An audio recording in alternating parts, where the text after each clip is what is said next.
Hi welcome to Shivangi diaries. బీరకాయ పప్పు చేసుకుందామా? నేను ఎలా చేశానో చూపిస్తారండి. పెసరపప్పుని బాండిలో తీసుకొని వేపుకోవాలి. అది లైట్గా వేగితే సరిపోతుంది. దాన్ని శుభ్రంగా కడిగిన తర్వాత 2 గ్లాసులు వాటర్ పోసుకుందాం. అందులోనే బీరకాయ ముక్కలు, ఉల్లిపాయ ముక్కలు, పచ్చిమిర్చి కూడా వేసేసుకోవాలి. పప్పు వేపుకుంటే చాలా బాగుంటుందండి టేస్ట్. పసుపు, కారం కూడా వేసేసుకుందాం. ఒక 10 నిమిషాలు మూత పెట్టుకుందాం. పెసరపప్పు బీరకాయ బాగుంటుందండి టేస్ట్. ఇలా వేపించుకొని చేస్తే పప్పు ఇంకా బాగుంటుంది. 10 నిమిషాల తర్వాత మూత తీసి చూసి అందులో మనం చింతపండు నానబెట్టుకున్నాం కదండి. మీకు ఇష్టమైతే వేసుకోవచ్చు, లేకపోతే లేదు. నేనైతే వేస్తాను టేస్ట్ కోసమని. లైట్గా సరిపోతుంది చింతపండు రసం. మళ్ళీ ఇంకొకసారి మూత పెట్టుకుందాం.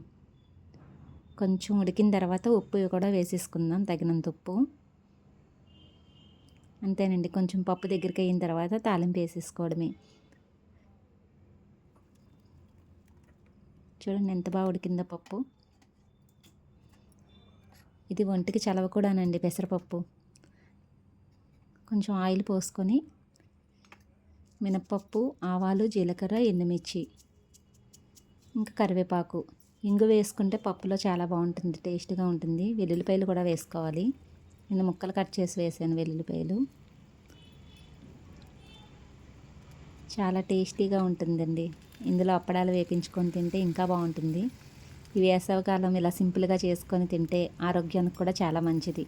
ఈ వీడియో కనుక మీకు నచ్చినట్లయితే లైక్ చేయండి, కామెంట్ చేయండి, షేర్ చేయండి, సబ్స్క్రైబ్ చేసుకోవడం మర్చిపోకండి.